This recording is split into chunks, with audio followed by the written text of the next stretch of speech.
आप देख रहे हैं अनहोनी।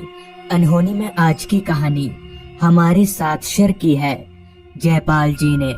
तो चलिए बढ़ते हैं आज की इस कहानी की ओर।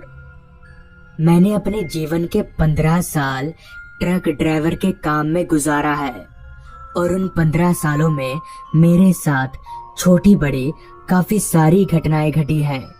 मगर उन घटनाओं में से एक घटना ऐसी थी जिसकी वजह से मुझे ट्रक ड्राइवर का काम छोड़ना पड़ा, और उस घटना को आज भी याद करके मेरे रातों की नींद उड़ जाती है। दरअसल हुआ कुछ यूं था कि 2 दिनों से लगातार ट्रक चलाने के बाद मैंने ट्रक को स्टैंड पर लगाया और मालिक को चाबी देने के लिए उनके घर गया। तो ट्रक की चाबी लेते वक्त मालिक ने मुझसे कहा, जयपाल, कल तुम्हें ट्रक लेकर कोलकाता जाना होगा। वो क्या ना, मेरा एक दोस्त कोलकाता शिफ्ट हो रहा है, तो उसके घर का सारा सामान लेकर तुम्हें जाना होगा। इस पर मैंने मालिक से कहा, ठीक है, पर कल सुबह नहीं, कल शाम को निकलूंगा, क्योंकि कल सुबह मुझे कुछ काम है। इतना बोलकर मैं अपने घर चला आया। मैं इस बार सोचकर मालिक के पास गया था कि मैं 2-3 दिनों की छुट्टी लूंगा, लेकिन मेरे छुट्टी मांगने से पहले ही मालिक ने मुझे दूसरा काम बता दिया।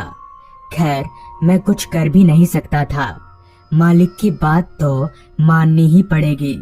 जिसके बाद अगले दिन ठीक शाम के 5 बजे मैं मालिक के घर गया और वहां से ट्रक लेकर मालिक के बताए जगह पर ट्रक लोड करवाने पहुंचा। तो घर का सारा सामान होने के कारण ट्रक लोड करवाते करवाते 2 घंटे लग गए।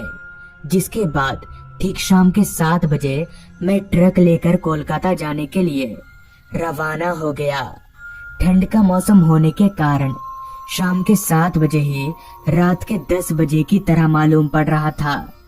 हमारे यहाँ से कोलकाता करीब 350 किलोमीटर दूर है, तो मुझे वहाँ पहुँचने में करीब 5 घंटे का समय लगेगा, और ये 5 घंटे मैं अकेले ही तय करने वाला हूँ। असल में मेरे पहले वाला खलासी से मालिक की 1 महीने पहले कुछ अनबन हो गई थी, जिस कारण खलासी ने 1 महीना पहले ही काम छोड़ दिया, और तब से हमें कोई नया खलासी नहीं मिला, जिस वजह से मैं अकेले ही ट्रक लेकर जाया करता हूँ। खैर, ट्रक चलाते चलाते 2 घंटे कब बीत गए मुझे पता ही नहीं चला। लेकिन अब रात का असर मुझे साफ साफ रास्ते पर दिखने लगा था, क्योंकि अब रास्ते पर गाड़ियों का काफिला काफी कम सा हो गया था, जिस वजह से कोहरे ने रास्ते को चारों तरफ से घेर लिया था। वो भी इतना घना कोहरा कि मुझे ज्यादा दूर तक कुछ भी साफ साफ दिखाई नहीं पड़ रहा था। अंधेरा तो पूरे रास्ते पर इस कदर फैला हुआ था कि मेरी हेडलाइट की रोशनी उस अंधेरे के सामने कम पड़ रहे थे।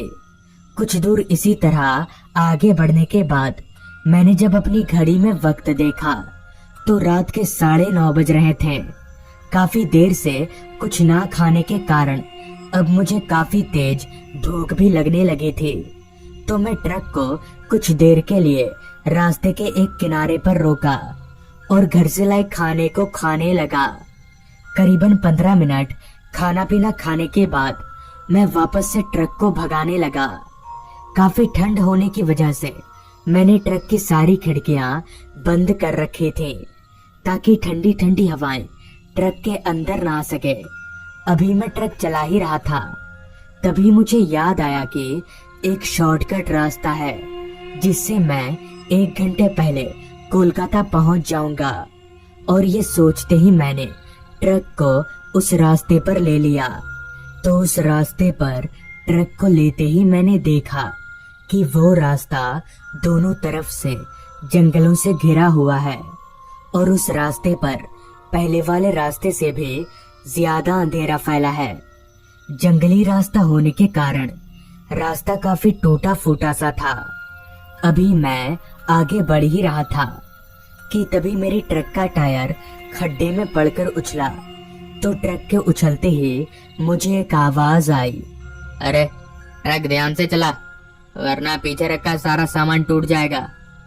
उस आवाज को सुनकर मैं एकदम से चौंक गया कि भला ये आवाज आई तो आई कहां से। ट्रक में तो मेरे अलावा और कोई भी नहीं है, लेकिन फिर भी मैं अपने अगल बगल अच्छी तरह से देखा तो ट्रक में मेरे अलावा और कोई भी नहीं था।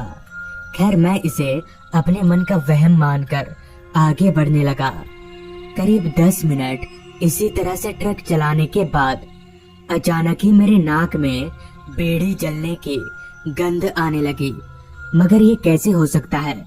मैंने तो सारी खिड़कियां बंद कर रखे थे, तो बाहर से किसी भी तरह की गंध नहीं आ सकती, और अंदर में मैं अकेला ही हूँ, तो बीड़ी जलने की गंध आ कहां से रही है? रहते रहते बीड़ी जलने की गंध ट्रक के केबिन में इतनी फैल गई कि मुझे सांस